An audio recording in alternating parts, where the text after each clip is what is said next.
Yo, welcome to Physics with Vinay. Hi, I'm Vinay and I'm back. And I'm back with the JEE Mains One Shot Series for 2025.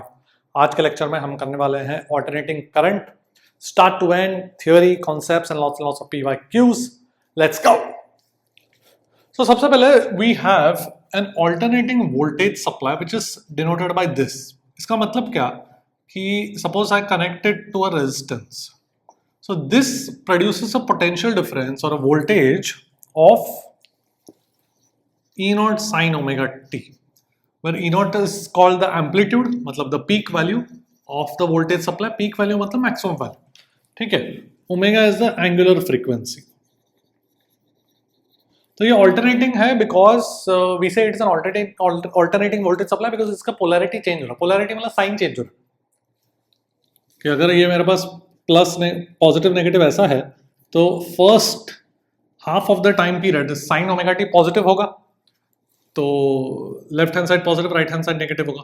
Then it will change the sign, so the polarity of this voltage supply will change. ठीक है, unlike a DC. DC is direct current, जो आप current electricity वाले chapter में करते हैं, normal battery वैटरी लगाते हैं ऐसे. तो this is my DC voltage supply जिसमें polarity stays the same, it doesn't change. Here it keeps periodically changing. Okay. इसको कैसे प्रैक्टिकली जनरेट करेंगे हमने इलेक्ट्रोमैग्नेटिक इंडक्शन चैप्टर में देखा है विद अ रोटेटिंग कॉइल. ठीक है, तो वहाँ पे फैराडेज लॉ से we have found out this form of the voltage supply. Anyway, so I have a resistance connected to this voltage supply. What will happen is that there will be a current. Current कितना हो जाएगा?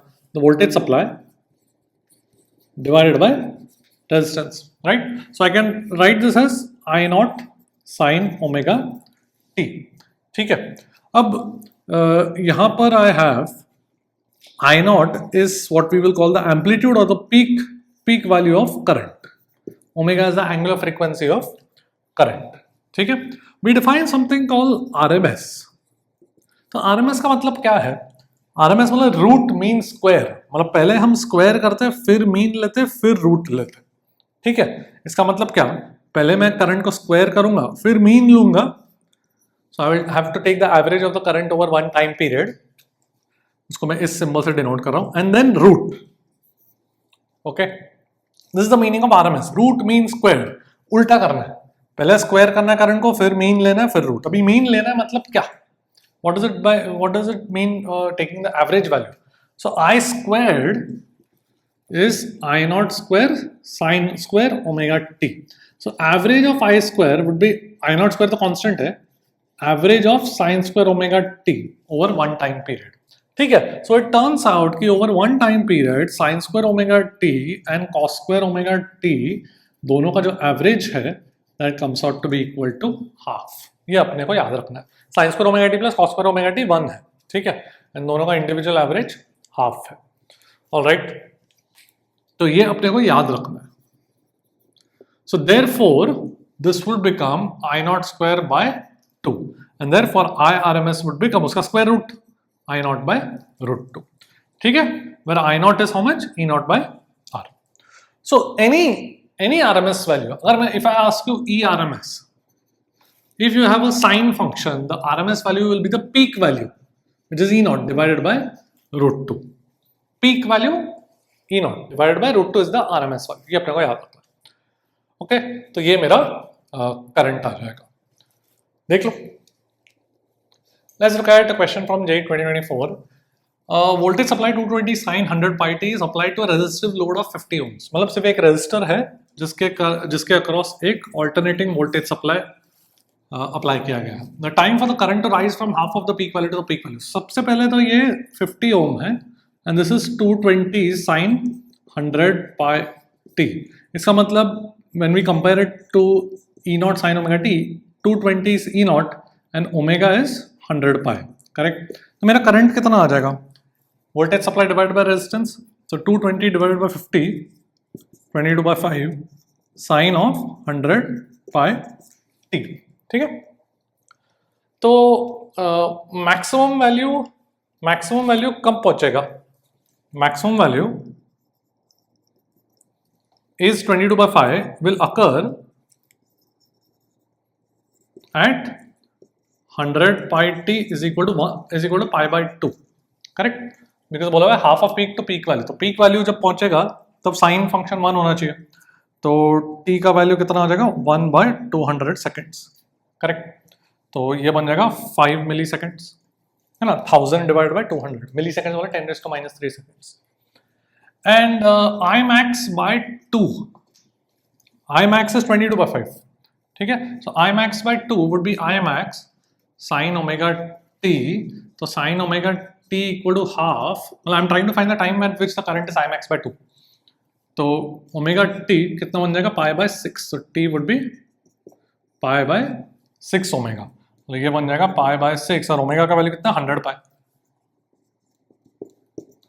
तो 1/600 seconds, ठीक है। तो ये बन जाएगा 10/6 मतलब 5/3 milliseconds, I can write this as 1000/600 milliseconds, correct. तो 10/6 मतलब 5/3 मिली सेकेंड्स, तो time taken from half value to max value subtract करेंगे, तो 5 - 5/3 बन जाएगा 10/3 which is around 3.33 milliseconds. So my answer would be this, देख लो। Let's look at a capacitor connected across an alternating voltage supply. तो इस पे charge कितना आ जाएगा, CE होता है, C into capacitance into the potential difference, capacitance into voltage, so C into E0 sin omega t will be my charge, but often I want the current, so that will be dq by dt, तो ये बन जाएगा omega C E0 sin का derivative cos, correct, and therefore I can what I can do is I can write this in terms of, जैसे हमने resistor के case में current लिखा था, रेजिस्टर के केस में I had written my current as I0 sin omega t, इस form में लिखा था, where I0 was E0 by R, correct, so I want to write it in that form, so I want to write E0 by something, and by something would be 1/omega c, correct, ये omega c E0 है तो उसको मैं 1/omega c denominator में ले लेता हूँ, and इसको मैं मुझे साइन के टर्म्स में एक्सप्रेस करना है, I'll tell you why. cos theta is sin of omega t plus cos theta is sin theta plus π/2, ये तो पता है अपने को, so I can write it this way. So we define something called capacitive reactance, उसको xc बोलते हैं, which is 1/omega c. So my current becomes E0 by xc sin of omega t plus π/2. So ये xc जो है that is similar looking to resistance, तो उसका SI units भी resistance की तरह हो जाएगा, which is ohms, ठीक है। So just to mathematically make this look like this, जो रेजिस्टर के केस में था, E0 by something, E0 by something, that something is now called the capacitive reactance, but यहाँ पर जो sin omega t था, यहाँ पर sin omega t plus π/2 है, तो ये जो साइन के अंदर चीज होता है उसको फेज बोलते हैं, ठीक है। So we say that the current across a capacitor leads the voltage across the capacitor by π/2, because voltage across the capacitor कितना है sin omega t, उसका फेज कितना है omega t, साइन के अंदर जो बोलते हैं वो फेज, तो वोल्टेज का फेज कितना है omega t, तो उसके अक्रॉस जो करंट होगा उसका फेज कितना है omega t plus π/2, तो बोलते हैं कि करंट का phase is π/2 ahead of the voltage का phase, it's a way of saying something that is mathematical, ठीक है। ऑलराइट, तो ये चीज हम याद रखेंगे, देख लो। Let's talk question that came in January 2024.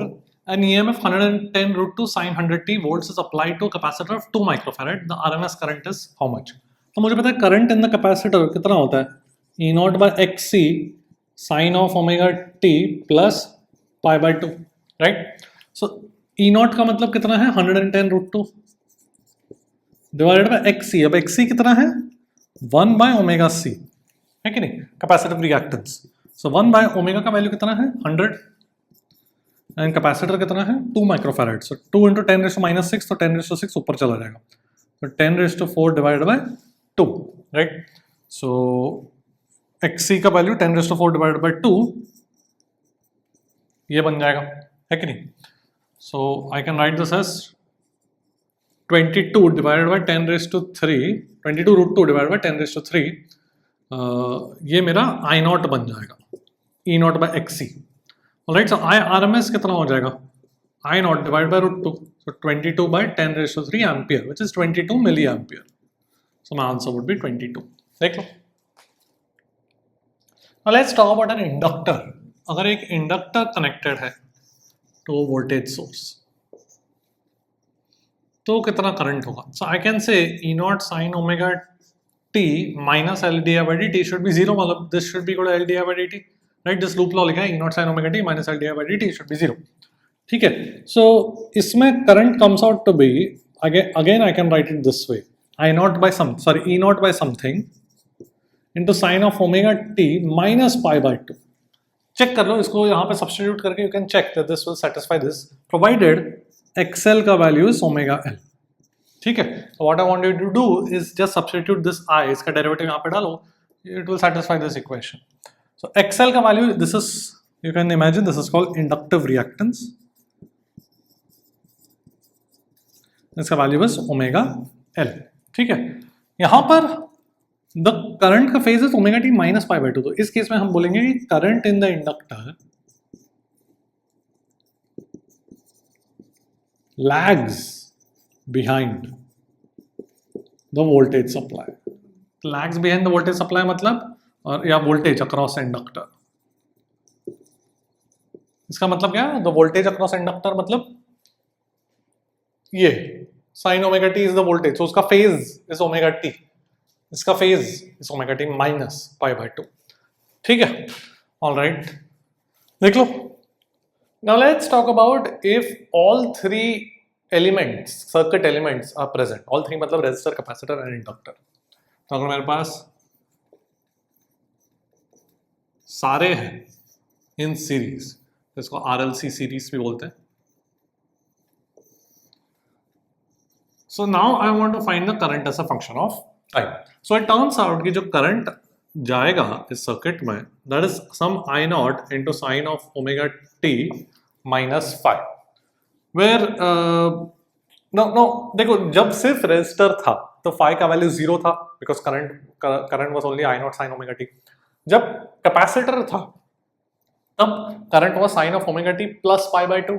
N inductor था तो sine of omega T minus pi by 2. अब तीनों साथ में है तो कोई एक जनरल फाई का वैल्यू. ठीक है. मैंने यहाँ पे माइनस लिखा, प्लस भी लिख सकता है, बट जस्ट फॉर कन्वेंशन से मैंने माइनस यहाँ पे चूज किया. Phi is some constant. Phi itself can be negative also, we will see. So I naught comes out to be equal to E naught by Z. जब सिर्फ resistor था तो current का पीक वैल्यू क्या था? E naught bye are. जब सिर्फ capacitor था तो करंट का पीक वैल्यू क्या था?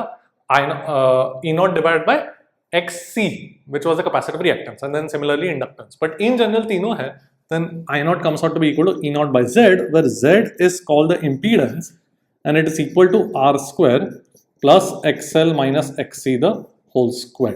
So this is called the impedance. ठीक है. What is XL? XL was omega L, and what was XC? 1 over omega C. And ये जो phi का वैल्यू है, that comes out to be tan phi is equal to XL minus XC by R. Alright. Now ये जो चीज है ये अपन याद रखेंगे. All of this we are going to remember the impedance and ये phi का value. ठीक है. So current is I naught sine of omega t minus phi. Tan phi is given by XL minus XC by R, and Z is equal to root of R square plus XL minus XC the whole square. इसको कैसे prove करेंगे? इसका derivation क्या है? Basically it's pretty straightforward. You're going to write the loop law. You're going to write E naught sin omega t, then इसके across जाओगे तो minus IR, then inductor के across minus L di by dt minus Q by C is 0. Then you need to solve the differential equation जिसका solution वगैरह आता है. तो we are not obviously going to do that. You can confirm by substituting this, and you can confirm that this will satisfy provided Z and phi का value are given by these expressions. ठीक है. Alright, तो ये मेरा RLC general circuit हो गया. And जो भी हमने किया pure resistor, pure inductor, pure capacitor वाले सर्किट्स अभी तक जो किया, they are basically special cases of this situation. So let's just analyse this little bit कि मेरे पास यहाँ पर जो Z का वैल्यू है R square plus XL minus XC the whole square, जो I नॉट है, I naught is E naught by Z.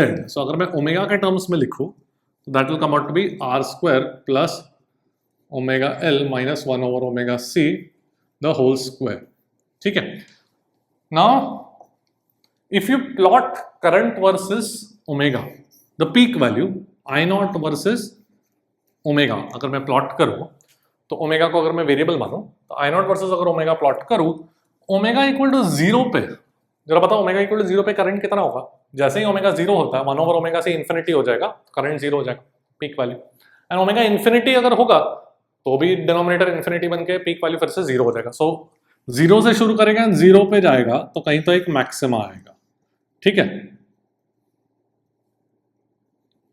तो ये आई नॉट का मैक्स वैल्यू. सो जो पीक वैल्यू आता है, जो मैक्सिमम वैल्यू आता है पीक करंट का, आई नॉट का मैक्सिमम वैल्यू निकाल रहा हूं. ठीक है, वो कितने ओमेगा पे आएगा?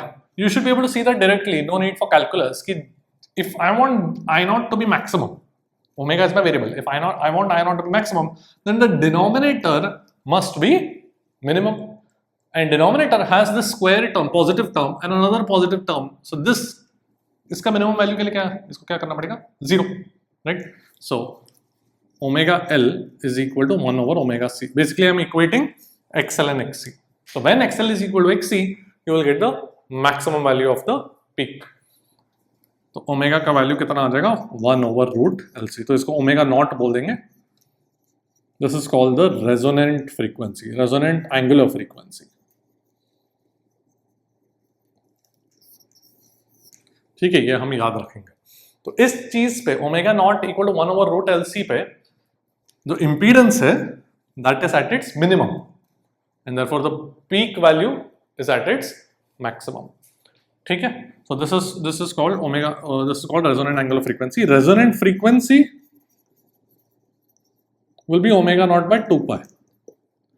ठीक है, frequency is omega by 2 pi. Frequency is angular frequency divided by 2 pi. ठीक है, ऑल राइट. देख लो, इस ग्राफ को थोड़ा सा और एनालाइज करते हैं. The peak value versus angular frequency. We saw कि एक मैक्सिमा आता है एंड ये जो पॉइंट है इसको this occurs at omega naught versus the resonant frequency. So when omega is equal to omega naught we say कि the circuit is in resonance. ठीक है, एंड अगर एंड वी से कि the circuit is purely resistive.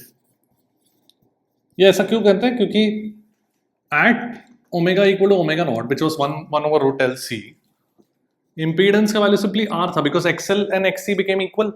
तो impedance का जो formula था मेरे पास R square plus XL minus XC the whole square, उसमें XL और XC इक्वल होके Z का वैल्यू सिर्फ R बचता है. ठीक है, तो we say circuit is purely resistive. अगर omega is lesser than omega naught, in that case see omega equal to omega naught पे XL and XC are equal. XL क्या था? Omega. It was directly proportional to omega and XC was 1 over omega C. It was inversely proportional to omega. तो अगर मैंने omega को कम कर दिया इससे तो एक्ससी बढ़ जाएगा, एक्सएल कम हो जाएगा, right? So in this case XC would be greater than XL and we say that the circuit is capacitive. And omega greater than omega naught, you can imagine क्या कहेंगे, ये वाला केस हो जाएगा XL is greater than XC because omega को बढ़ा दिया and we will say that my circuit is inductive. तो ये थोड़ा पता होना चाहिए. ठीक है, देख लो. अब थोड़ा फेज की बात करते हैं, फेज डायग्राम्स की बात करते हैं. So we talk about phasor. What is a phasor? And we have seen this in waves, but let's quickly recap. Phasor का मतलब क्या होता है? Phasor is an imaginary vector whose y component is the actual value of whatever quantity जो हम represent करना चाहते हैं. For example, मेरे पास यहाँ पे suppose current है sin of omega t minus phi. This was the current that we got in the RLC series, right? Where tan phi is given by XL minus XC by R.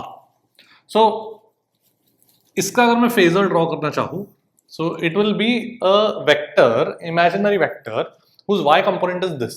तो एक imaginary vector जिसका magnitude I naught होगा, amplitude I naught होगा, तो magnitude vector का I naught है, and x axis के साथ angle कितना हो जाएगा? omega t minus phi. So this is the phasor. उसका y component कितना हो जाएगा? I naught sin of omega t minus phi, which is the actual current that we look at in the RLC series circuit. ठीक है, तो ये मेरा current का फेजर बन गया. Now ये फेजर क्यों इंपॉर्टेंट है? Because it gives us a nice way of visualisation of कौन सा करंट या वोल्टेज लीड या लैग कर रहा है. ओके, सो वी सॉ कि अगर मैं इंडक्टर का एग्जांपल लूं पहले, and then we'll go on to capacitance also. So सबसे पहले अगर मैं इंडक्टर का एग्जांपल लूं, तो इंडक्टर में we know that the current lags behind the voltage across the inductor by pi by 2. We already saw this. ठीक है, क्या बोला मैंने? The current lags behind the voltage of the across the inductor, मतलब voltage is ahead of the current in the inductor. So अगर मेरे पास current ऐसे है, ये मेरा अगर करंट है, ये अगर मेरे पास करंट है, this is omega T minus 5. ठीक है, तो उससे 90 degree ahead is the voltage across the inductor. उसको मैं VL से रिप्रेजेंट कर रहा हूं. ठीक है, वी ऑलरेडी सॉ दिस कि current lags behind, because remember वो करंट में तब इंडक्टर के across current was omega T minus pi by 2, where omega t was the phase of the voltage. ठीक है, so basically the voltage across inductor is pi by 2 ahead of the current. So current का phasor अगर यहां पर है, तो voltage across inductor का phasor यहां पर होगा. एंड सिमिलरली कैपेसिटर में उल्टा हो जाएगा. कैपेसिटर में उल्टा रिलेशन था. सो कैपेसिटर में the voltage across capacitor will lag behind the current by 90 degree. तो anti clockwise sense is the positive direction, जैसे हम ट्रिग्नोमेट्री में भी करते हैं. तो यहां पर the voltage across the capacitor will lag, मतलब हम क्लॉकवाइज सेंस में जाएंगे बाय पाई बाय 2. तो वोल्टेज अक्रॉस द कैपेसिटर ये बन जाएगा. ठीक है, what about voltage across resistance? Resistance के अक्रॉस तो voltage is has the same phase as current, right? Voltage across the resistance is simply IR, तो वो तो simply I naught R sin of omega t minus 5. तो यही मेरा इसी line के अलॉन्ग मेरा वोल्टेज अक्रॉस रेजिस्टर हो जाएगा. ठीक है, alright. So let's also actually write this value, these values, let's write that. So voltage across the inductor will be equal to the current, इसका जो पीक वैल्यू होगा वो कितना होगा? Peak value of voltage across inductor would be current into, जैसे resistor के across resistance है, inductor के across inductive reactance I naught XL, and then we have sine of, now the phase of the current is omega t minus phi, but the phase of inductor will be plus pi by 2. This is the way we will write the voltage across the inductor. तो ये जो vector है, imaginary vector है, उसका magnitude कितना हो जाएगा? ये I naught XL, correct. Similarly voltage across capacitor कितना हो जाएगा? I naught XC, correct. उसका peak value will be current into the resistance की जगह क्या आता है? Capacitive reactance. So I naught into XC. Sine of, अब the phase of current is omega t minus phi, but the phase of the voltage across capacitor is pi by 2 behind, so minus pi by 2. Okay, so basically question में what can they ask? They can ask you peak value of current I naught. They can ask you voltage across inductor, capacitor और resistor. So we know how to write all of these. Once you get I naught, and I naught के लिए formula था E naught by impedance. Impedance का भी formula पता है. So basically we know how to calculate anything that can be asked in this question. ठीक है? All right. And voltage supply, which was E naught sin omega t, वो कहाँ पर होगा? Voltage supply कहाँ पर होगा? That would be E naught sin omega t. तो x-axis के साथ उसका angle with the x-axis would be omega t. This will be E naught. And this angle with the x-axis would be omega t. तो ही उसका y component would be E naught sin omega t, right? All right. So I can actually rotate this diagram. Just look at the four vectors. कौन से हैं? ये voltage across resistor, ये voltage across capacitor, जिसका magnitude would be I naught XC, and voltage across inductor and E naught. तो इसको मैं जरा rotate कर सकता हूँ. इस पूरे वेक्टर को मैं ऐसे मतलब I can just tilt my head and see this way and draw it again. So I'll just draw this voltage across the resistance, which is I naught into R, उसका amplitude magnitude. तो ये बन जाएगा I naught into XL और ये बन जाएगा I naught into XC, और यहाँ पर कुछ E naught आ जाएगा. ठीक है? ओके, सो ये चीज मेरा कभी कभार ऐसा भी फेजर डायग्राम अगर तुमको दिख जाए क्वेश्चन में, तो you should not be surprised. ठीक है, तो इस चार वेक्टर को बस ऐसे रोटेट करके बना दिया। Alright, this angle, what is this angle, how much will this angle be? ये VR is omega T minus 5 with the x axis, E naught is omega t with the x axis, दोनों के बीच का gap कितना हो जाएगा 5। ठीक है, okay देख लो। Let's look at a question that came in J 2024. An LCR series circuit is subjected to a signal of 200 volts 50 hertz. इसका मतलब क्या है कि LCR मतलब मेरे पास इंडक्टर है, कैपेसिटर है, रेजिस्टर है, वही RLC. So this signal of 200 volts refers to this voltage supply. ठीक है, अब ये जो 200 volts लिखा हुआ है, यहाँ पर कुछ volts लिखा हुआ है 31.4 वोल्ट. सो एकदम ध्यान से सुनना, इस चैप्टर में ऑल्टरनेटिंग करंट्स वाले चैप्टर में कहीं भी बोला गया कि some voltage is 200 volts, some current is 10 ampere, they always are referring to RMS values. बोला नहीं गया है क्वेश्चन में और बोला जाएगा भी नहीं, but this is the standard convention that we should know. So this refers to RMS value. ये जो 31.4 volts दिया है, voltage across inductor is 31.4, that is also RMS value. ये अपने को समझ में आ जाना चाहिए. Alright, so यहाँ पर जो voltage supply I can write it as E0 sin omega t. So E0 by root 2 is the RMS value which is given to be 200 volts. ठीक है, अच्छा, और क्या किया 50 हर्ट्ज. हर्ट्ज मतलब यूनिट से पहचानना है अपने को कि वो फ्रीक्वेंसी की बात कर रहे हैं. सो ओमेगा का वैल्यू कितना हो जाएगा 2 pi into frequency, so this will be 100 pi radian per second. Right, क्या क्या और इंफॉर्मेशन दिया है, voltage across inductor is 31.4 volt. So voltage across inductor I can write it as I0 into XL sin of current का phase omega T minus 5 but voltage across inductor is pi by 2 ahead. Right, so I0 XL sine of omega T minus 5 plus pi by 2. अब ये जो peak value है उसका RMS value that is given to be 31.4 volts. ठीक है, बस अभी solve करना है अपने को. सो उन्हें पूछा गया है current in circuit is what. So कौन से करंट की बात कर रहे हैं, RMS value. So RMS is again I0 by root 2, इसी को मैं IRMS लिख लेता हूँ, XL को मैं ओमेगा L लिख सकता हूँ. So 100 pi should be equal to 31.4. So IRMS का वैल्यू आ जाएगा. पाई को मैं 3.14 लिख सकता हूँ. ठीक है, ओ मैं सॉरी L भूल गया, XL is omega L, right, I forgot to write L. Inductance कितना 10 milli henry, 10 into 10 power minus 3. Omega L should be equal to 31.4. ठीक है, अब IRMS का वैल्यू अपन कैलकुलेट करते हैं.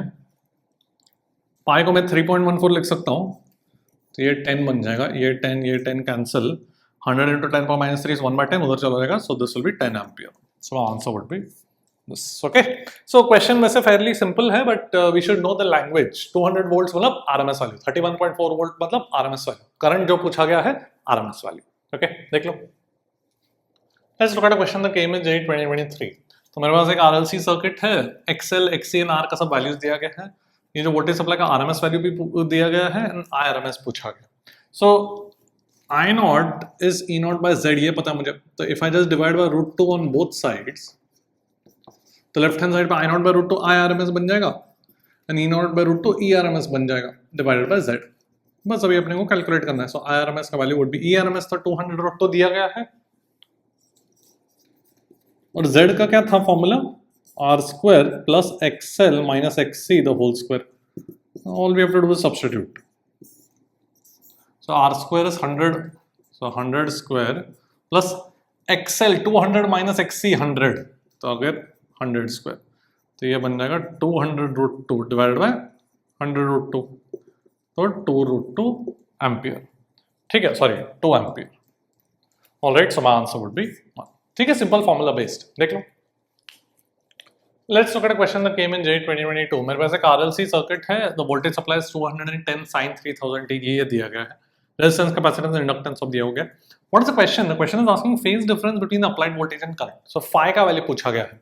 सी voltage supply is E0 sin omega t and the current is I0 sin of omega t minus phi. तो दोनों के बीच का फेज का डिफरेंस कितना है? इसका फेज ओमेगा टी है, इसका ओमेगा टी माइनस फाई है. So phi is the phase difference, right. So tan phi का फॉर्मूला क्या था? tan phi was XL minus XC divide by R. So XL का वैल्यू कितना हो जाएगा? Omega L.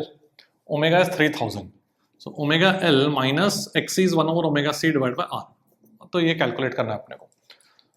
So let's do it. 3000 into 10 millihenry. 3000 into 10 into 10 power minus 3 minus 1 over omega c. 3000 into 25 microfarad. So नीचे 3000 है into 25 microfarad 10 raised to minus 6 divided by resistance कितना दिया है 100 ओम. ठीक है, तो अपने को बस कैलकुलेशन करना है. सो ये 1000 और ये 10 रेज़ टू 3 कट गया तो ऊपर 30 बचेगा माइनस ये 1000 ये 10 पर माइनस 3 बन जाएगा, ऊपर चला जाएगा तो 1000 आ जाएगा ऊपर. तो 30 minus 1000 by 25, so 100 by 25 is 4, so 40 by 3. ठीक है, डिवाइडेड बाय 100. ठीक है, तो ये बन जाएगा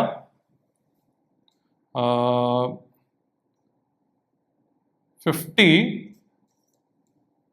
330 90 minus 40 is 50 divided by 300. So 1 by 6. So 1 by 6 is how much? It will be around 0.16 something, right? 0.16 1666 approximately 0.17. Closest answer क्या 0.17. ये tan phi का वैल्यू दिया 0.16. So closest answer is tan inverse 0.17. ठीक है, तो बस कैलकुलेशन था ये वाला फॉर्मूला देख लो. नाउ एसी सर्किट्स वाले चैप्टर में जो वोल्ट मीटर होते हैं या एम मीटर होते हैं उनका जो रीडिंग्स है they all give RMS values. ठीक है, तो सपोज मेरे पास ऐसा है, suppose and I attach a volt meter across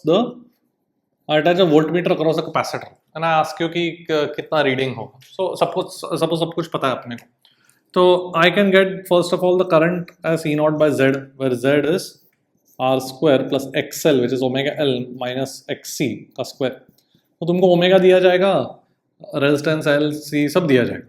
ठीक है, तो उससे तुमको Z का वैल्यू आ जाएगा, यहाँ पे सब्स्टिट्यूट करके I नॉट का वैल्यू आ जाएगा. तो इसका वोल्ट मीटर रीडिंग कितना होगा? The volt meter reading would be I naught into XC.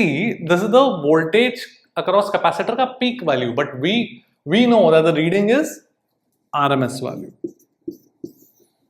ठीक है, so XC का वैल्यू तुमको पता होगा, तो I naught into XC by √2 करके तुमको वोल्ट मीटर रीडिंग आ जाएगा. ये एग्जांपल बता रहा हूँ.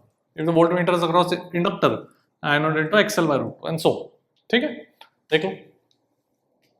Now let's look at the power supplied. So, मेरे पास RLC सर्किट है, तो उसमें पावर सप्लाइड कितना होता है? कोई भी वोल्टेज सप्लाई वो कितना पावर सप्लाई करता है? EMF into current. This is the power supplied, correct? तो ये कितना बन जाएगा? E naught sine omega t into current हो जाएगा I naught sine of omega t minus 5, right? So EMF voltage supply into current. This is my power supplied by the voltage supply. Correct. अगर मैं average power की बात करूं, so average over one cycle, one time period. तो ये sine इसको mathematically क्या करना पड़ेगा? साइन ए साइन बी का फॉर्मूला लगा के दो टर्म सेपरेट करके आएंगे and then you can take individual average and it's pretty straight forward. I just write the final formula. It comes out to be equal to E naught I naught cos phi by 2.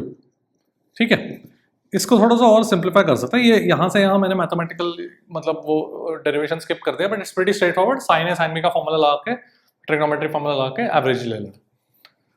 इसको मैं इस तरीके से लिख सकता हूँ, E naught by √2 into I naught by √2 into cos phi. What is E naught by √2? ERMS. What is I naught by √2? IRMS into cos phi. This is called the average power. This is equal to the average power. ये formula हम याद रखेंगे. ठीक है, and cos phi को बोलते हैं power factor. Just एक नाम है because it appears in the power expression. cos phi appears. ठीक है, so average power is given by ERMS into IRMS into cos phi. ठीक है, phi का value tan phi was XL minus XC by R. I can actually draw a triangle here. tan phi is xl minus xc divided by r, and इसका जो hypotenuse होगा इस triangle का क्या होगा, r square plus xl minus xc the whole square, but that is nothing but impedance. ठीक है, so cos phi का वैल्यू बन जाएगा r by z. All right. Now I can also simplify this a little further. I can write ERMS as, see I know I naught is E naught by z.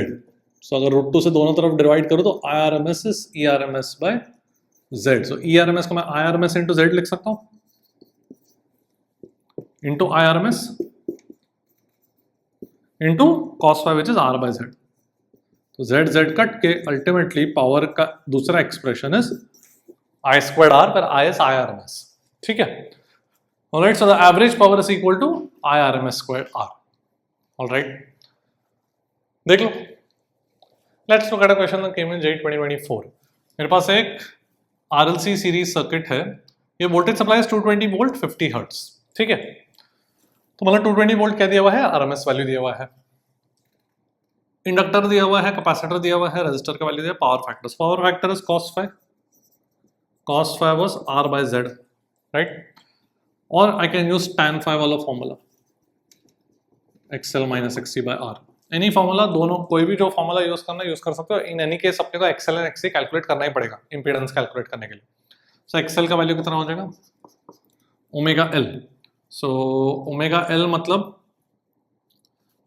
Omega क्या है, 2 pi into the frequency into l which is 100 by pi milli henry. ठीक है, तो ये pi cancel हो गया, 2 into 50 is 100, 100 into 100 is 10 raised to 4 into 10 power minus 3 is 10 ohms. xc का value 1 over omega c, so omega is 2 pi into 50 into capacitance 10 raised to minus 3, मतलब ऊपर 10 raised to 3 चला जाएगा, divided by pi, तो pi भी ऊपर चला जाएगा. ठीक है, so pi कट गया, 2 into 50 is 100, तो ये भी 10 हो. So basically XL and XC are equal, ये तो रेजोनेंस वाला कंडीशन हो गया, right? So this will become 0. So phi का value is 0. So cos phi कितना हो जाएगा, cos 0 is 1. So my power factor is 1. देख लो. Let's look at a question that came in J 2024. तो मेरे पास यहाँ पर सिर्फ एक R एंड कैपेसिटेंस है. It's only an RC circuit, it's not RLC. So RC is just a special case of RLC that we've already studied with XL set to 0. तो बहुत ही simple है, अगर इंडक्टर नहीं है सर्किट में तो XL का वैल्यू 0 कर देना. अगर कैपेसिटर नहीं होगा सर्किट में, मतलब RL सर्किट होगा मेरे पास, तो कैपेसिटर का जो XC है उसको 0 सेट कर देना. ठीक है, सो इस केस में मेरे पास RC है, तो मैंने XL मेरे 0 सेट कर दूंगा जो भी फॉर्मूले में जहां पे भी XL आएगा. पूछा क्या गया है, पावर पूछा गया है. पावर वाला एवरेज पावर अंडरस्टूड, तो वो क्या चाहिए मुझे, ERMS IRMS cos phi. ठीक है, और I can also use the formula IRMS square into R. ये भी यूज कर सकता हूँ ना, this formula is useful calculate करने के लिए. क्योंकि IRMS का वैल्यू कितना हो जाएगा, I नॉट का वैल्यू कितना हो जाएगा, E not divided bye Z. अब Z के फॉर्मूला में क्या होता है, R square plus XL minus XC का स्क्वायर, करेक्ट? तो XL का वैल्यू कितना बन जाएगा, 0. तो ये बन जाएगा E not divided bye R square plus XC square. तो E नॉट का वैल्यू दिया गया है 8√2 डिवाइडेड बाय R स्क्वायर, मतलब कितना दिया है, 4. सो 4 स्क्वायर प्लस XC मतलब 4√3 का स्क्वायर. सो 4 स्क्वायर इंटू 3, तो ये बन जाएगा 16 प्लस 48 मतलब 64. तो स्क्वायर रूट में 8 बन जाएगा, तो √2 बचेगा. ये I नॉट का value. So IRMS would be I naught by √2 मतलब 1 एम्पियर, करेक्ट? सो हो गया, मेरा काम हो गया. IRMS square 1 square into resistance is 4, सो ये बन जाएगा 4 volts. Okay, so pretty straight forward, just set XL का वैल्यू टू बी 0. यहाँ पर एक चीज है, अगर अपने को ये वाला फॉर्मूला यूज करना था, तो अगर cos phi निकालना होगा तो मेरे को tan phi का value XL minus XC by R रखना होगा. तो 0 minus XC is 4√3 divided by 4, तो ये बन जाएगा -√3. सो tan phi -√3 है, इसका मतलब सो phi can be negative also. ठीक है, सो phi का वैल्यू कितना हो जाएगा, tan phi is √3 is phi is 60 degree, right? So phi का वैल्यू -60 डिग्री हो जाएगा इस केस में, बिकॉज ये नेगेटिव है. ठीक है, so then you can use cos phi का वैल्यू, cos में तो नेगेटिव से फर्क नहीं पड़ता, anyway you could have done that as well. ठीक है, देख लो। Let's talk about quality factor. So quality factor क्या होता है कि मेरे पास जो करंट वर्सेस ओमेगा है, जो ग्राफ है मेरे पास, ठीक है, we define something called the width of the graph. So सबसे पहले if I ask you what is the peak value, what is the maximum of this peak current, maximum current कितना है RLC series में, the maximum current comes out to be equal to E naught divided by the minimum impedance which is R, correct? Resonance पे impedance का value R है, right? So this is E naught by R. So you locate the points where the current is E naught by root 2R, ठीक है, and then you note down उनके angular frequencies। ये वाला तो omega naught है, omega 1 and omega 2 are the two angular frequencies which will produce a current of E naught by root 2R. तो we define the bandwidth or the width of the graph as omega 2 minus omega 1, ठीक है। सो जितना ज्यादा width होगा उतना ज्यादा graph ऐसे spread out होगा। So quality factor is defined as omega naught divided by delta omega. So omega naught the resonance frequency, angular frequency divided by the width, and this comes out to be equal to omega naught L by R. मतलब delta omega का value comes out to be equal to L by R. ये calculation कर सकते हैं, करने की जरूरत नहीं है, but we can derive this pretty straight forward कि करंट का फॉर्मूला है मेरे पास E naught by Z, Z is R square plus omega L minus 1 over omega C the whole square. तो उसका value E naught by root 2 R के बराबर करके you will get this delta omega का value, and this will come out to be omega naught L by R। ठीक है, so quality factor क्या बोलता है कि जितना ज्यादा शार्प है graph, the sharper the graph, quality factor is more. Sharper मतलब जितना विड्थ कम है उतना ज्यादा क्वालिटी फैक्टर होगा। ठीक है, तो क्वांटिटेटिव क्वेश्चन तो आ ही सकता है, क्वांटिटेटिव मतलब फॉर्मूला बेस्ड आ सकता है, बट एक क्वालिटेटिव क्वेश्चन भी आ सकता है कि किसका क्वालिटी फैक्टर ज्यादा है। सो ओमेगा नॉट सेम है, किसका क्वालिटी फैक्टर ज्यादा है। तो इसका जो विड्थ है, we can see this is a sharper graph compared to this, तो quality factor of graph 1 will be more than quality factor of graph 2। ऐसे क्वालिटेटिव क्वेश्चन आ सकता है। ठीक है, बाकी फॉर्मूला बेस्ड क्वांटिटेटिव क्वेश्चन भी आ सकता है। देख लो, let's look at a question that came in JEE 2023। तो क्वालिटी फैक्टर पे क्वेश्चन है, एकदम फॉर्मूला बेस्ड क्वेश्चंस ही आते हैं। सो let's do one of them. तो RLC सीरीज में रेजिस्टेंस दिया हुआ है, इंडक्टेंस दिया हुआ है, कैपेसिटेंस दिया हुआ है, क्वालिटी फैक्टर पूछा गया है। सो क्वालिटी फैक्टर का फॉर्मूला क्या था? Omega naught L by R। What was omega naught? Resonant frequency which we know is 1 over root LC। तो ये बन जाएगा root L by C into 1 by R, correct. 1 over root LC में एक L cut गया, root L बन जाएगा ऊपर न्यूमरेटर में। बस अभी वैल्यू सब्स्टिट्यूट करना है। सो L का वैल्यू तो 1 है, कैपेसिटेंस कितना है 6.25 माइक्रोफैराड, सो 6.25 और ऊपर 10⁶ आ जाएगा इंटू 1 बाय R, तो 1 बाय 100। ठीक है, 6.25 को मैं 25 बाय 4 लिख सकता हूँ, तो 4 ऊपर आ जाएगा। ठीक है, सो 4 का स्क्वायर रूट 2, 10⁶ का 10�3, 25 का 5 इंटू 1 बाय 100, तो ये 10 बचेगा, 20 by 5 is 4, so my answer is 4। ठीक है, सिंपल फॉर्मूला बेस्ड। देख लो। Now let's look at LC oscillations. तो यहाँ पर मेरे पास एक इंडक्टर है और एक कैपेसिटर है। There is no voltage supply, just an inductor and a capacitor. ठीक है, तो सपोज किसी इंस्टेंट पे कुछ चार्ज है इस कैपेसिटर पे Q minus Q, and let's say कोई करंट जा रहा है इस तरीके से। So I want to find the relation between the current and the charge. तो मैं क्या कर सकता हूँ? I can just write loop law. इसके अक्रॉस कितना वोल्टेज ड्रॉप होगा? Minus Q by C, C is the capacitance, और इसके across minus LdR/dt should be 0, correct. इसके अक्रॉस कितना चेंज होगा voltage? Minus Q by C, and then across the inductor minus LdR/dt। Now I can write current as dQ/dt, ये तो पता ही है मुझे। सो मेरा इक्वेशन क्या बन जाएगा? Minus Q by C minus L d2Q/dt square 0, because current dR/dt will become double derivative of current. So I'll have d2Q/dt square is equal to minus Q by LC times is equal to minus Q by LC. Correct? Now this is nothing but SHM, because I can write SHM मतलब the double derivative is proportional to the function. Double derivative of Q is proportional to Q with a negative sign. इसको मैं इस तरीके से लिख सकता हूँ. तो ये तो SHM की तरह ही हो गया. SHM में acceleration was proportional to the displacement and acceleration is double derivative of displacement. So यहाँ पर मैंने 1 over LC को ओमेगा कर दिया. So ओमेगा का वैल्यू 1 over LC आ गया. So this looks very familiar to the resonance frequency of RLC circuit, but it has nothing to do with that. यहाँ पे RLC नहीं, ठीक है. तो यहाँ पर this is the angular frequency of SHM of Q. So Q as a function of time will come out to be some A sin omega t plus phi. Okay, so charge is some value of the charge. उसको कुछ चाहिए तो Q naught बोल दो. Just amplitude sin of omega t plus phi. Phi is just a phase constant which is determined by t equal to 0 पे कितना charge होगा. And omega का वैल्यू ये है. And current चाहिए तो अपन डिफरेंशिएट कर देंगे, dq by dt कर देंगे. Alright.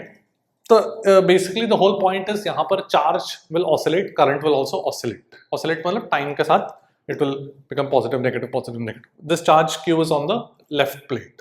ठीक है. So वो positive, negative periodically होते जाएगा. And current का भी direction change होते रहेगा. मैंने करंट को पॉजिटिव इस सेंस में माना, एंटी क्लॉकवाइज सेंस में, but current will also be some sine function, cos function. Correct. तो वो भी करंट का भी साइन पॉजिटिव नेगेटिव होगा पीरियडिकली. तो नेगेटिव मतलब ऑपोजिट सेंस में करंट आएगा. ठीक है. ओके. सो यहाँ पर one thing is that we don't have a resistance, right. तो इसका मतलब there is no energy dissipated from the circuit. इसका मतलब energy is conserved. So what is energy? Capacitor में एनर्जी Q²/2C, ये तो पता है मुझे. एंड इंडक्टर में कितना एनर्जी होता है? मैग्नेटिक एनर्जी हाफ Li², ये भी पता है. This is a constant always because there is no dissipation of energy because there is no resistance. तो ये चीज जनरली क्वेश्चंस में यूजफुल होता है. Alright. Energy conservation we will see. देख लो. नाउ लेट्स टॉक अबाउट ऐसे एलसी ऑसिलेशन में लेट्स टॉक अबाउट कि कब मैक्सिमम करंट या मैक्सिमम चार्ज होगा. So what happens is, जो मेरे पास चार्ज था वो एक SHM था, current was dq by dt, correct? So if I want the maximum current, इसका मतलब इसका डेरिवेटिव, करंट का derivative should be 0 and current is what dq by dt. So इसका मतलब करंट का डेरिवेटिव 0 मतलब d2q by dt square 0, but d2q by dt square is proportional to q. इसका मतलब चार्ज इज 0. तो जब चार्ज 0 होगा तब करंट मैक्सिमम होगा. And vice versa also. For maximum charge on the capacitor the current would be 0. It's basically energy conservation कि total energy conserved है. Half Li² is the energy in the inductor. तो जब half Li² maximum होगा तो Q²/2C 0 बन जाएगा. And जब Q²/2C maximum होगा तब हाफ Li² 0 बन जाएगा. ठीक है. एक क्वेश्चन देखते हैं. Let's look at a question from JEE 2023. मेरे पास एक LC सर्किट है जिसमें इंडक्टेंस 75 मिली हेनरी दिया, कैपेसिटेंस 1.2 माइक्रोफैराड दिया हुआ है. If the maximum charge on the capacitor is 2.7 microcoulomb, the maximum current in the circuit is how much? ये पूछा गया. So जब maximum charge है, so when Q is 2.7 microcoulomb, then current will be how much? 0. We know that कि maximum charge पे current 0 हो जाएगा. तो एनर्जी कितना हो जाएगा? सिर्फ Q²/2C हो जाएगा. So 2.7 into 10⁻⁻⁶ का square divide by 2C, right. Q² divide by 2C. C is 1.2 microfarad, तो इसलिए 10⁻⁶ आ गया. So this is the energy of the system. This should be also the energy when the current is maximum. Current maximum होगा तब charge कितना होगा? 0. तो पूरा जो एनर्जी होगा वो किस में स्टोर्ड होगा? इंडक्टर में. So बन जाएगा half into L is 75 into 10⁻³ milli henry into I max का स्क्वायर. ठीक है. सो जब current is maximum then charge is 0. So the entire energy stored in the inductor and we have done energy conservation. बस अभी अपने को solve करना है. ठीक है. तो सॉल्व तो प्रीटी स्ट्रेट फॉरवर्ड है. इसमें 10⁻⁶ कट जाएगा. तो 2.7 into 2.7 divide by 2 into 1.2 into 10⁻⁶, ये 2 आ जाएगा इधर into 2 डिवाइडेड बाय 75 एंड 10⁻³ नीचे मतलब 10⁻³ ऊपर. दिस इज I max का स्क्वायर. ठीक है. तो देखो कर लेते अपन. ये 2 कैंसिल हो गया एंड 1.2 into 75 इसको कुछ कर सकते हैं क्या? 1.2 into 75, ये 10⁻³ है. ऊपर, राइट? तो वो हटा देता हूं और नीचे में 10⁻³ लिख लेता हूँ, 1000। सो आई मैक्स का स्क्वायर बन जाएगा 2.7 का स्क्वायर ऊपर और नीचे 1.2 इंटू 75 इंटू 1000। तो 1.2 को मैं लिख सकता हूँ 12 इंटू 75 इंटू 100, ऐसे लिख सकता हूँ। मेरे को स्क्वायर रूट लेना है इसलिए मैं इस तरीके से कर रहा हूँ। और 12 इंटू 75 को कुछ स्क्वायर है क्या? ये 12 को मैं 4 इंटू 3 लिखता हूँ और 75 को 25 इंटू 3 लिखता हूँ, तो सब स्क्वायर बन गया ना। तो आई मैक्स देखो कितना बन जाएगा, 2.7 का स्क्वायर रूट इज 2.7, 4 इंटू 25 100, तो उसका 10 बन जाएगा, 100 इंटू 100 इसका भी 110 बन जाएगा, एंड 3 इंटू 3 का स्क्वायर रूट 3 बन जाएगा। ठीक है, तो ये बन जाएगा 0.9 डिवाइड बाय 10 इंटू 10, तो this will be 9 divide by 1000 ampere, so 9 milli ampere. ठीक है, थोड़ा कैलकुलेशन भी कैसे करते हैं फटाफट वो भी मैंने बता दिया। ऑलराइट, तो इस तरीके से अपन एनर्जी कंजर्वेशन करके ऐसे टाइप के क्वेश्चन सॉल्व कर सकते हैं। देखिए, लेट्स लुक एट ट्रांसफॉर्मर्स। ट्रांसफॉर्मर क्या है? It is a setup to increase और decrease in AC voltage. So suppose यहाँ पर मेरे पास एक इनपुट वोल्टेज है and that voltage supply is connected around a coil that is wrapped around a soft iron core. So what iron does is it increases the magnetic field. ठीक है, तो यहाँ पे अगर करंट जनरेट हो रहा है तो ऐसे मैग्नेटिक फील्ड लाइंस क्रिएट हो जाएंगे। You can imagine this is like a solenoid, and these magnetic field lines will form closed loops by going into the other coil. ठीक है, तो ऐसे magnetic field lines will form closed loops by going into the other coil. So this is called the primary coil, which is connected to the input. And ये मेरा secondary coil बोलते हैं, which is connected और जिसके across हम output लेते हैं। ठीक है, तो इसके अक्रॉस जो वोल्टेज आएगा आउटपुट वोल्टेज आएगा। Now what is going to happen is, ये जो सारे मैग्नेटिक फील्ड लाइंस है इन एन आइडियल ट्रांसफार्मर, सारे magnetic field lines are going to go from one coil into the other, from one solenoid into the other. ठीक है, in reality थोड़े magnetic field lines escape भी कर जाते हैं, but for now we are going to assume that an ideal transformer all the field lines are going, जो भी इसके थ्रू जा रहे हैं वही इसके थ्रू भी जा रहे हैं। So can I say that the input voltage would be equal to the rate of change of flux, right? Or I can write input loop law लिख सकता हूँ, input minus L di by dt is 0. So L di by dt मतलब वो inductance आ गया वहाँ पर। What I can do is I can write it as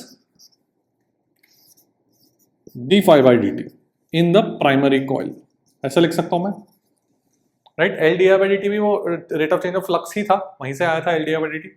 so input voltage is D phi by D T across this. तो D phi by D T क्या होगा? Flux, let phi be the flux पर turn, वो कितना हो जाएगा? Magnetic field into area, right? So let phi be the flux पर turn. तो total flux through the primary coil कितना हो जाएगा?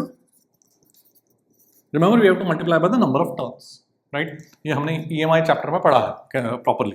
सो the input voltage is N1 into d phi by D t, and similarly the output voltage would be same, जो flux इसमें जा रहा है वही इसमें जा रहा है, मतलब सेम फील्ड लाइंस जो इसमें जा रहे हैं वही इसमें जा रहे हैं। तो हर टर्न के थ्रू जितने फील्ड लाइंस इसमें थे वही हर टर्न में फील्ड लाइन सेम है।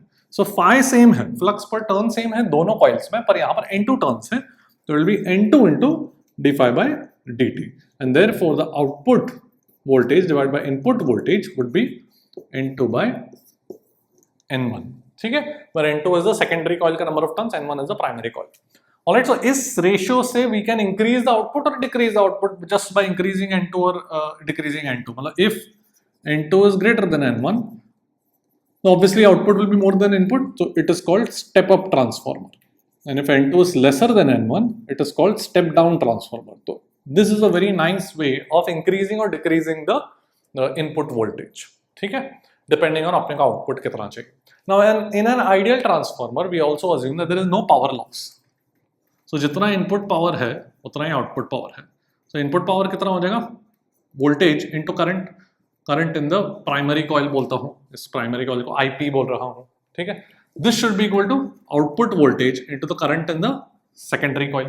voltage into current is power, so secondary coil divided by primary coil का रेशियो, करंट का भी रेशियो आ गया मेरे पास। now this will be the inverse ratio of this, ठीक है, all right, because there is no power loss, so input power is equal to output power। all right, तो इस तरीके से क्वेश्चन आ सकते हैं ट्रांसफार्मर पर डायरेक्ट फॉर्मूला बेस्ड। देखते हैं, Let's look at a question that came in JEE 2024. Primary side of a transformer is connected to 230 volts 50 hertz supply. ठीक है, so मेरे पास प्राइमरी साइड है एंड ये मेरे पास सेकेंडरी है. Turn ratio of the primary to secondary is 10:1. So N1 N2, so N1 by N2 is 10. ठीक है. Load resistance connected to the secondary, तो यहाँ पे एक रेजिस्टेंस कनेक्ट कर दिया, कितना 46 ohms. The power consumed is how much. If I can get the voltage across this, अगर इसके अक्रॉस वोल्टेज निकल गया, जो मेरा पास जो हमने आउटपुट वोल्टेज बोला था, तो इसके अक्रॉस पावर भी निकल जाएगा. कितना निकल जाएगा?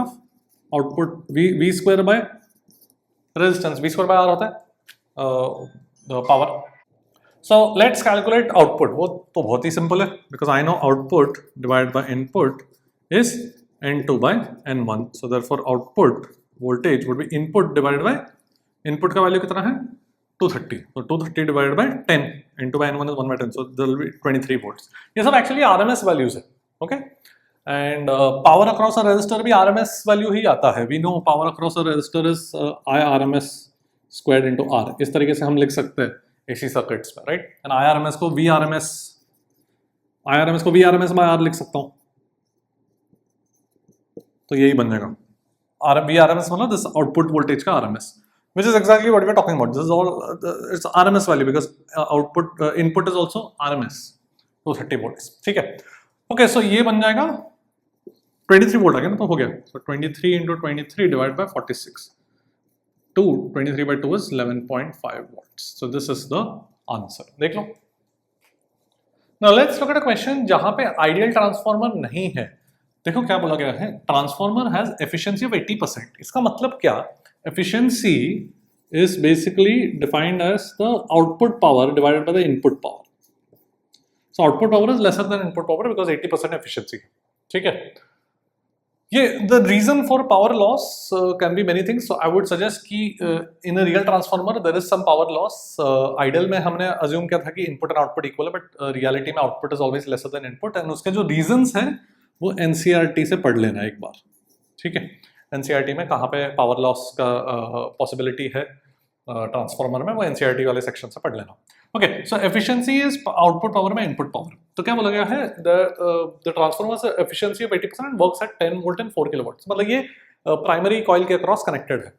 ठीक है. If the secondary voltage is 240 volts, then current in the secondary coil is how much? So input power 4 kilowatts है, तो उसका 80% मतलब 0.8 into 4000 volts. This is my output power. And output power कितना हो जाएगा? Voltage into current. Current in the secondary coil. इतना ही करना है अपने को. ठीक है. तो you should just know efficiency का मतलब क्या, आउटपुट बाय इनपुट. इनपुट दिया गया है 4 किलोवाट्स, इसका 10 वोल्ट का कुछ यूज नहीं. इनपुट दिया गया है is equal to 0.8 into that should be the output power. हो गया. तो कैलकुलेशन देखो कितना बन जाएगा. 0.8 into 4000 मतलब 8 into 400 कर दूँ डिवाइड बाय 240. सो 40 by 3 मतलब 13.333. सो ये मेरा आंसर हो जाएगा. ठीक है. कैलकुलेशन सिंपल है, बस ये पता होना चाहिए. देख, दैट्स इट फॉर टुडे. आज के लेक्चर में हमने पूरा अल्टरनेटिंग करंट्स खत्म कर लिया है start to end. We have done theory concepts and lots of PYQs. अब तुम लास्ट फ्यू इयर्स के PYQs खुद कर लेना. And after watching my lecture I am very confident कि मेजॉरिटी ऑफ PYQs तुम्हारे से खुद से हो जाएंगे. Alright, that's it for today. I will see you next time and I will see you at the top.